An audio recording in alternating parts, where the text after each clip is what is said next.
Okay, this is actually our PowerPoint for the integumentary system and body membranes, which you will find actually in Chapter 6 of your text. And it's kind of a fun chapter because I think many of us are very often concerned about the skin that we have, the nails that we have, the hair that we have. We're a pretty visual society, and understanding the production of those anatomic parts as well as the physiology of skin and the physiology of your nails and of your hair will help you care for it in a better way. Before we do that, though, in this chapter also they do discuss the different types of membranes around organ systems and lining different cavities, and we're going to talk about those different membranes, both the visceral and parietal ones that we have. Some of the membranes of the body include mucous membranes, and these line tubes and spaces that open to the outside of the body, such as the mucous membranes of your trachea. They produce thick mucus, again, such as in the lung, the gut, bladder, and vagina. The mucus serves to protect from outside invasion and also sometimes for the motility and the mobility of the product coming from those areas. Mucus is actually mostly white cells, just so that you know. And we'll talk more about that in GH 126.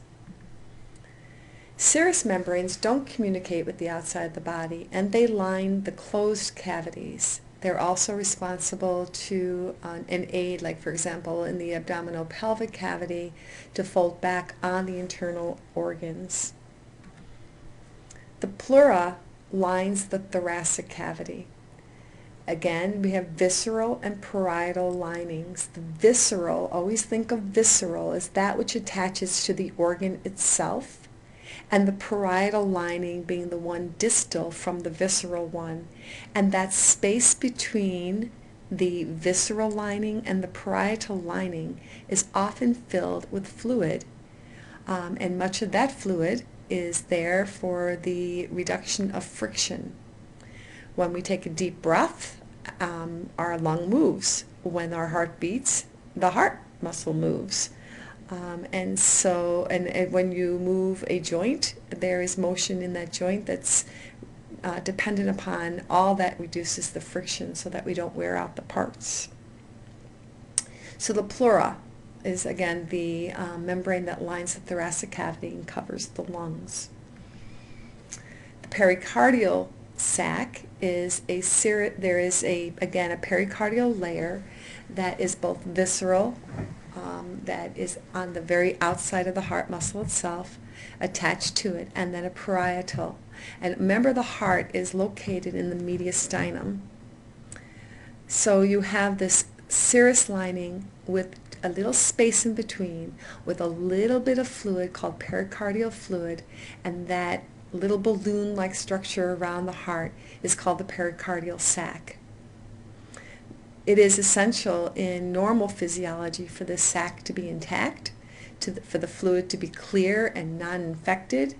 You probably, if you've worked in the hospital or have elderly family members, may have even heard the word pericarditis. They can sometimes get an infection in this lining, or a pleuritis where they may have an infection in the pleural lining. Often infectious invaders like to attack these linings and often can create lots of disease process. The peritoneum or peritoneum, you'll hear it expressed both ways, lines the abdominal cavity and covers the organs. It also aids in supporting and protecting the structures of the abdomen. And just as we saw in the pericardial space and the pleural space, there's a fluid in the abdominal cavity called peritoneal fluid that is between the visceral and parietal lining of the peritoneum. Lots of new terms. That fluid aids in, again, supporting the motility of the gut. Remember, that bowel doesn't just stay stagnant. Your food product moves through in a peristaltic wave, and it reduces that friction. And what's really amazing about peritoneal fluid is that and the lining is highly vascular. And when we get to the renal system, we're going to talk about peritoneal dialysis. If an individual's kidneys do not work, it is actually possible to dialyze or to take out of the body waste product by putting in a solution, adding it to the peritoneal fluid, and then draining it on the other side, and with it taking off waste product, and being able to maintain the life of an individual who may be in transient renal failure. It's called PD, or peritoneal dialysis. But it all involves this peritoneal lining that's in the abdominal pelvic cavity. Remember, we also talked about the fact that the kidney was retroperitoneal. This is the structure that is indeed behind the peritoneal lining. So although it's an abdominal pelvic organ, it is behind this particular lining.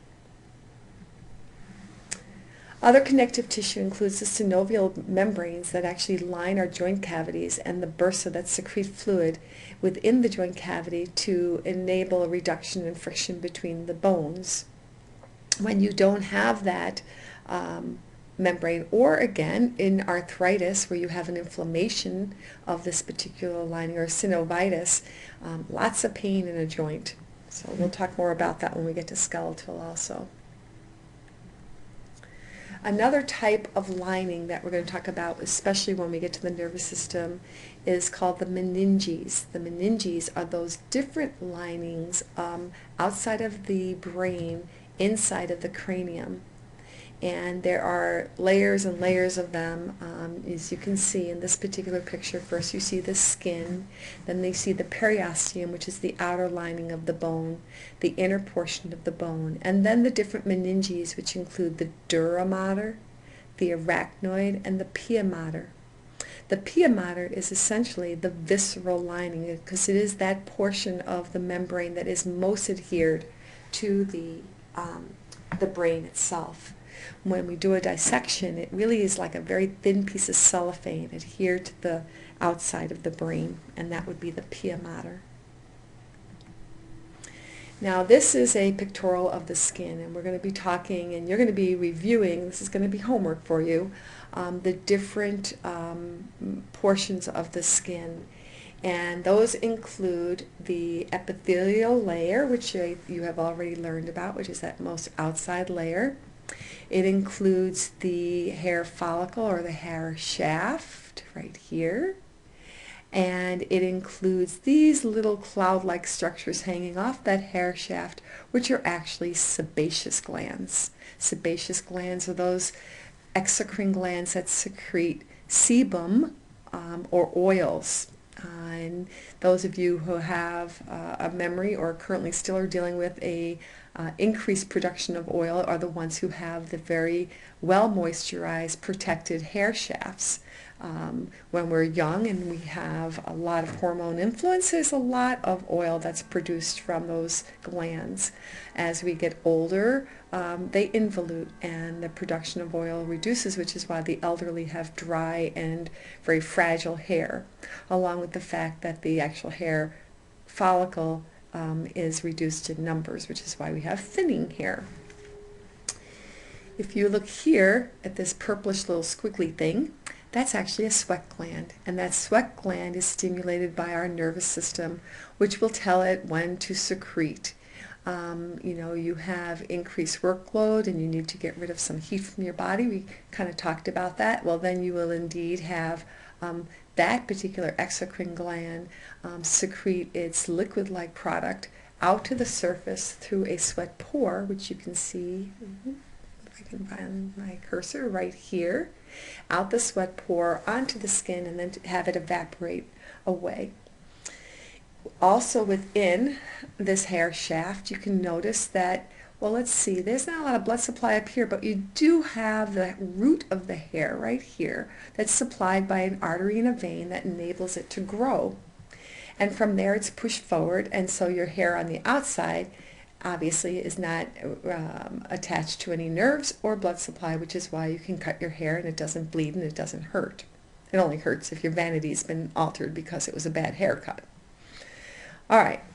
In addition to that, sometimes your hair stands on end, and when it does that because this particular structure, which is also this one here, is actually pulling up on the shaft, and that's called the erector pili. The erector pili is actually a muscle that will give you well, not just the goosebumps, but will make your hair stand on end when there's fear or a change in temperature. If you look at these items, this is one here, and there's another small one here, different shapes and sizes. These are different nerve, specialized receiving nerve bundles that enable us to sense temperature, pain, and we're going to learn about those when we talk about the in the nervous system. But within our skin, and if you look also, you have this basement membrane of the epithelial cells. Can you see that? Okay. You have the basement membrane of the epithelial cells. And then you have below that, and this is epidermis, and then the section between here and the subcutaneous, this is all cutaneous tissue, is actually dermis. So you have epidermis, and then you have dermis, and then you have subcutaneous tissue, which includes some of the subcutaneous fat, and deeper down here is where you will find muscle. So we've just kind of introduced some of the basic structures of your skin. I want you to read in your text some of the detail of those structures, and we'll move forward from here. So again, described it, function and anatomy of the epidermis, dermis, subcutaneous tissue, and also of your hair, your nails, sebaceous and sweat glands. Before we get into the repair of skin, I am going to throw out one other discussion topic for you, or at least a thought topic, which is, how does your antiperspirant deodorant work? If you know that you're using both an antiperspirant deodorant product on a daily basis, after you've read about your skin, okay, think about, how do you think it really works?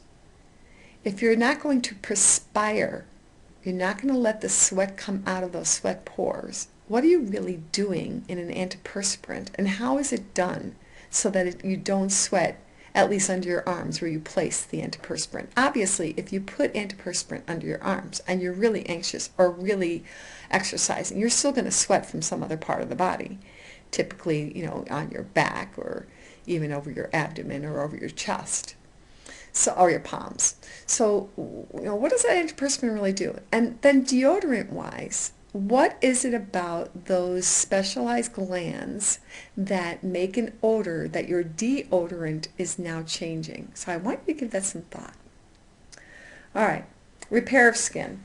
If you look in your text, they have some pictures of the actually healing process of skin towards the back, and it's on figure 615. After you have an injury, eventually you will form a scab. But before that scab to form, you must have some new blood vessel proliferation. That means some new growth of blood vessels, and also bleeding at the site that starts to cause a clot to form. The new tissue is going to form in something we call a scar. Locally upon trauma, lots of things that we're going to learn about actually in GH126 occur in inflammation. So if you look at figure 615, they show the epithelium, they show the, to the site comes something called fibroblasts. And the fibroblasts are those that are going to help us create new skin cells. As the initial injury occurs, you have bleeding, and again, a very complex clotting mechanism that occurs.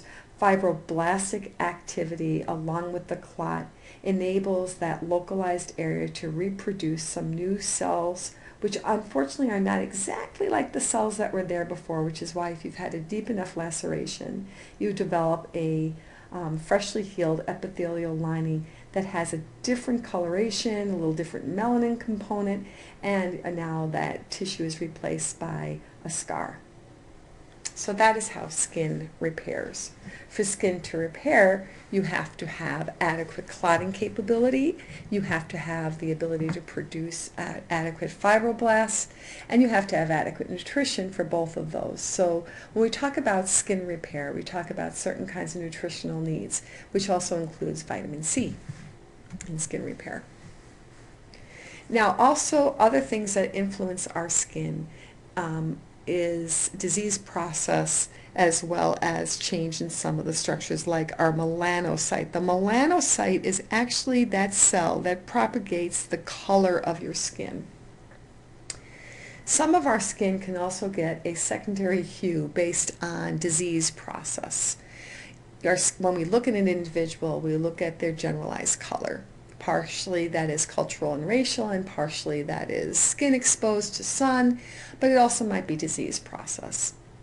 So in an individual, for example, who has liver disease, they may have a yellowish hue to their skin. That's called jaundice. In an individual who maybe doesn't have adequate blood circulating in the basement membrane of their skin, they may give a coloration of cyanosis or blueness. In an individual who maybe has trauma, or even worse, burns, or have had multiple layers of their skin injured, they may indeed have scarring consistent with past burns. And also in your text, they do a pretty good job of describing the different types of burns in a little bit greater detail. Burns come in different degrees, and the healing process is definitely necessary to take place slowly from the bottom up, and some individuals that have had severe burns indeed will have severe scarring as a result. So also the other things that can influence skin are excessive exposure to sun. Sun can indeed, some of the wavelengths of light can alter the melanocyte to the point where it starts to duplicate and become mitotically dividing in a very negative way, and that is when an individual will develop a melanoma. A melanoma is probably the worst type of skin cancer you can have, because of the fact that those particular cells can migrate very rapidly and spread from their primary site, which is in the skin, to the lymphatic system, and then into the bloodstream and to other organs in the body, and they replicate very, very rapidly. So melanoma is not a good cancer to have. It's very difficult to treat and usually has a really poor prognosis if it's staged forward beyond stage 1, 2. So those are abnormal skin growths. Many of us need to go on a regular basis, if we're fair-skinned and highly exposed to melanoma-inducing cell change, to have our skin reviewed. And if you look at that particular picture, those are some of the classic signs of a melanoma: irregular edges, rapidly growing, a variety of colors within the lesion. So say you have a a mole or something that you've had on your skin and suddenly it starts to change. That will indeed give a clue that it might be developing a cancerous change, and you definitely need to have it attended to, biopsied, and treated as needed. Some of the terms related to cancers, as we're introducing that concept of cancer right now, you should be familiar with are neoplasms, which is a new growth. Benign is a new growth that doesn't spread beyond its primary site. Malignant is a new growth of different cells that indeed can spread.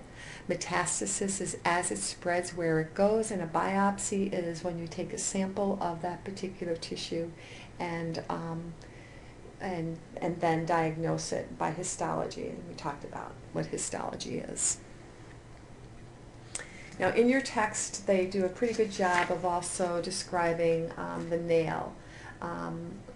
I do want you to review that on your own, and your online materials also do a pretty good job of demonstrating the anatomy of the nail.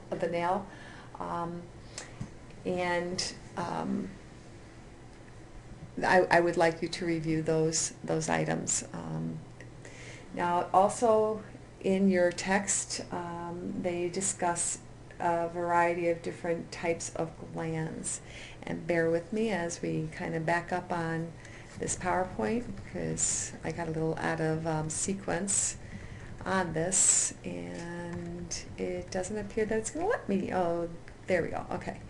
And we're going to review a little bit about the different types of glands that are found in the skin and in the body. So we'll do a quick little review of that right now. Exocrine glands. Exocrine glands have ducts or tubes that carry substances outside of the body. Those include those that produce saliva, tears, sweat, and milk. Anyway, in addition to that, we have endocrine glands, and those are the glands that secrete substances directly into the bloodstream. They are ductless, and these are the ones that your small groups are going to actually present to us in our discussion board group presentation. They include such glands like the thyroid, the adrenal, the pituitary, and others that are listed on your sign-up sheet. Sudoriferous glands are ones such as those that produce sweat. Sweat glands are sudoriferous. They help regulate body temperature via evaporation. We find them all over our body, which is why, as I said to you before, if you were to use an antiperspirant, plug off some of those sweat pores, indeed you'd sweat from elsewhere. Other types of exocrine glands include the ciliary glands of the eyelids, and these sometimes become infected. You may have heard of somebody having a sty, and that's where that particular gland around the eyelid that produces a moisturizing substance becomes infected, and then you get this little bleb on top of that glandular area, otherwise known as a sty. Another type of exocrine gland that we have is found, for example, in the ear canal. Now some of you, and this is a ceruminous product, that's the name for wax, cerumen. And some people are big wax producers and others are not. And I always tell the story of a young man. I was in a clinic working as a practitioner, and I had a young man come in. He was about, I think, 16 or 17, and he had his ears totally plugged with wax, and by the time I removed the wax out of his ears, it truly came out like Shrek's, if you've ever seen the movie Shrek, and how he pulled out the big wax blob. So that's about how much cerumen this particular individual, who was both adolescent and also developmentally delayed, had produced in his ear canal. And so, yes, ceruminous glands in the ear produce our earwax. And by the way, you're not supposed to use anything that will push or pack. So using a Q-tip to try to remove wax is not going to help you. You need to use something that's going to liquefy the wax. And actually what we also used in the clinic sometimes was a stool softener. When placed in the ear canal, would soften the wax. Other glands that secrete include our mammary glands, and by the way, if you look at those cells, those are simple cuboidal cells, and they are secreting an exocrine product that you and I know as breast milk. And we'll talk more about the production of breast milk in the reproductive portion of the female reproductive system at the end of our semester. One other type is sebaceous gland that actually, remember we talked about sebaceous glands produce the oily substance that lubricate our hair and skin. I showed you those sebaceous glands on that first picture. But in a fetus, they actually produce a sebaceous product called vernix. Vernix caseosa, to be specific. And if you've ever seen a slightly premature baby, they look like they have like a white skin cream all over them, and it really is exactly what it is. It's there to protect their skin from the terminal part of pregnancy in all that amniotic fluid. So that particular baby that you're looking at right there, you can't see it very well, but yes, indeed, he has some vernix on it. If you blow that up, you can see the vernix still left on the body, and that's about a 35-week. It is exactly a 35-week premature baby, and it happens to be my 10-year-old. But yes, she was covered in vernix as she was born somewhat prematurely. So that is the end of integumentary system and body membranes. The only thing I did not have pictorials of are the nails. Your book does a very good job of showing the different types of changes in nails. Nails can represent health. A healthy nail is a healthy person typically. Once again, the end of the nail, the free edge of the nail is dead.